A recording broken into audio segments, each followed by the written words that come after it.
Hi everyone, this is Gable Vlog, si Filipino actor based in Saudi Arabia, and welcome back to my channel. Agad-agad gawa tayo ng reaction video sa Barda Competition. Pero dito muna tayo kay Barda United na. Wait lang, ano ba yan? Grow up, pinuri lang si Khalil at JCA, shade na agad kay D. Exactly. Isn't it that a bit insecure na porket pinuro ni Bibi, iniisip niyo agad si David yung pinatamaan? Yun din eh. Sabi ko nga, isa dinami-dami talaga ng naging leading man ni Barbie, bakit si David agad yung iniisip nila? Totoo lang. You should give, wait lang, think you should give more credit than that because both D and Bibi are confident about David. Kayo lang yung pioneer, bakit wala ba kayong kumpiyansa kay D? Kami tiwalain po kami kay D. Kung makikita ninyo yung mga previous interview ni na Barbie Fortesa, the way niya magbigay man ng compliment kay David, malalaman mo na talaga na hindi talaga para kay David yun. At ni sa utak ko hindi pumasok na si David yun. At hindi ko siya tinik as negative. Kasi compliment yun kay Khalil eh. I really don't know. Hindi ko alam bakit ganun yung mga Pilipino. Pag may nagawa ang isa, kailangan dapat may ibababa ang isa. No? Kailangan talaga may consequence. Hindi po pwedeng dalawa angat. Hindi po pwedeng, okay, binigyan niya ng compliment si Khalil and it has nothing to do with David ikaw ko. Right? I really don't know bakit may mga ganon. Diba? O ayan na, apaka-OA, immature at obsessive na porket sinabi ni Bibi ito at kada speak ni Bibi si David agad inisisip ninyo. Yun na nga, si David agad. Kasi takot talaga sila na bumalik ang Barda sa screen. Takot talaga sila, may ma-elbow talaga sila lahat. Di ba? Sinabi ni Bibi na proud siya sa love team nila ni D. Sinabi ni D great friends sila. Bibi was asked about Khalil and JCA. Pinuri lang naman niya. Matik tingin nyo agad, it's against David. Exactly the point. 2 years na walang project ang Barda, sabi niyo nga wala ng Barda, di ba? So bakit si David lagi? Iyan yung sinasabi ko. Alam ko ba walang Barda? Pero bakit kinukonect din ng mga basher si Barbie kay David? Tagal na walang project nila, oh. Kasi alam din nila talaga kung ano naobserbahan natin, ganun din naobserbahan nila. Ganun din ang interpretation nila. Yun nga lang, mas pinipili nila ang negative sides na gusto nilang buwagin. Eh, buwag na nga sabi nyo nga, di ba? Bakit hindi pa kayo pumirmi? Di ba? Tingnan niyo ko. Katden. Di ba dati ginadya ako sa Katden? Oh, dahil alam ko na na-confirm na buwag talaga ang Katden. Kahit malaki ang views, uy, compare kayo sa Barda. Isang video ko sa Katden, pumapalo ng 4,000 Minimum yan, 2,500. Pero iniwan ko yun kasi wala namang Katden. Alam nga naman, magagawa ko ng reaction video. Tapos, sisirain ko si Mark Alcala. Hindi naman siguro gano'n yun. Pero alam ko, break na si Mark Alcala.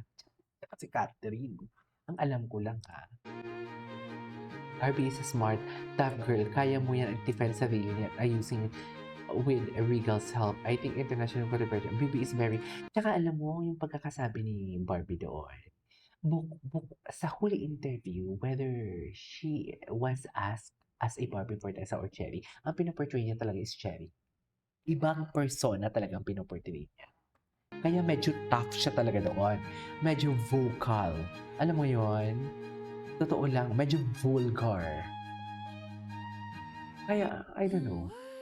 Wait lang sinabi, salamat po may isang tulad niya na sobrang tibay para sa Barda. Kami po na co-teacher ko, kahit meron man upo, wala, patuloy kami suporta. O teacher pa yan True. Di ba may Barda o wala? Tuloy pa din tayo. Support kay Barbie, support kay David, support sa Barda. Hindi tipong kung walang Barda, sisiraan si Barbie, sisiraan si David. Hindi ganoon. Hindi ganoon, mami. Ay, ito talaga yung gusto kong makita. Kailan ba ito ilalabas? Nauna pa yung kay Lash.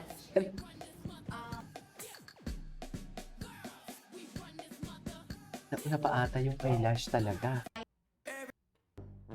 Ay, hindi lang tama. Nag-aabang na kayo ng family kay Barbie. Tingnan natin yung mga repost nila. Sa nangyayari ngayon sa career mo, Barbie, parang Okay. deserve talaga ito yung year mo sa tingin mo ba ready ka na uli yung puso mo na magmahal? Ay, hindi pa siya ready. Oo, no? Busy eh. True. Oo, no? Ano yung realization. I think, FPC.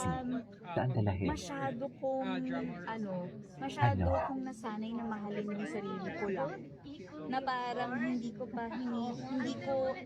inisip. Ngayon ko nga lang na-realize ko nga, Mas madali. hindi ko pa Oo nga, no? iniisip or hindi ko pa Oo hinihiling nga, na no? magmahal ulit ng iba. Oo Kasi nga, no? gusto ko munang ibuhos yung lahat ng pagmamahal ko sa sarili ko. Pero nakikipag-date ka na. You're open. Oo, kasi may na-post ka Hindi mo kaya. minsan eh. Kasi I don't casually date. Date to marry ang bakla. Ay, date to Saving marry. Cherry nga. Diba? Date to marry ang So, bakla. date to marry po ako. So, not until I'm ready and I'm really sure of the person I'm gonna go out with. Hindi ako. So, mas gusto mo ba this time hindi na showbiz? Kasi parang medyo tahimik, medyo private. Wala pa ako dyan. Honestly, talagang, andun pa ako sa gusto kong magpunta ng Italy mag-isa, gusto kong magbasa ng libro sa cafe sa Italy, nandun pa ako, wala pa ako sa, sino kayang dream guy ko? Ano kayang ideal man ko? Wala pa ako doon. Chinito. Kasi may hinihintay siya. Hindi naman, May hinihintay pero kasi ano sila. pa? Ganon. Chari. Ala, mga Suki, it's a beautiful day to Ano to? everyone. Ay, ano Ito to? ngayon ang trending na pinag-uusapan ng mga madlang netizen at Bakit? ng mga chikadora nating kapitbahay. Kung sino? Well, eto lang naman. Si Barbie. Si Barbie Hindi ko ito napanood Forteza. kahapon. Kung Kain tayo. bakit, Nagugutom ako. trending kasi ang isang statement ni Barbie sa isang press con ng kanyang bagong project Mm-mm. na she want to get married daw in Vegas. Oy, Ah. bongga! For the Vegas ang peg. Well, kung bakit? Kasi may divorce daw doon. Bakit kaya? Divorce agad ang iniisip nitong si Barbie, ha? Ikakasal pa lang pero divorce agad ang iniisip niya. O, di ba? Bongga. Hindi ito galing sa akin, ha? Say lang naman ito na mga chikadora nating kapitbahay na parang medyo hindi daw yata laging sure etong si Barbie sa kanyang mga nagiging karelasyon. Kaya naman ngayon, kung ikakasal daw siya, doon sa may divorce. Ay. Ano ang share niyo doon, mga Suki? Leave your Wala. comments below at i-share nyo sa akin ang inyong opinion. At alin mo na latest ngayong araw, ako po yung mga kapitbahay, DJ Tinkebear. Hindi, G pala siya. Hey guys, it's David Licao. I just want to say thank you so much to Stala Events. Ang ganda ng Stala. hinanda nila for Bardo officials. So we really appreciate that. And sana makavisit kayo dito kung meron kayong events or kasal. Stala. Excited na si Barbie Forteza na i-unleash ang kanyang newest and boldest role sa upcoming film na Saving Cherry. At dahil may kinalaman sa married life at cheating ang pelikula, natanong din si Barbie tungkol sa pagpapakasal at kung deserve nga ba ng mga cheater ng second chance. Makichika kay Aubrey Carampel. Bago ba Do to? cheaters deserve a second chance? Ito. No.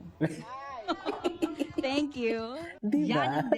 Tapos, yan na yun. Anyways, that is our for today's video. This is Gigi Vlogs. See you on my next vlog. Bye.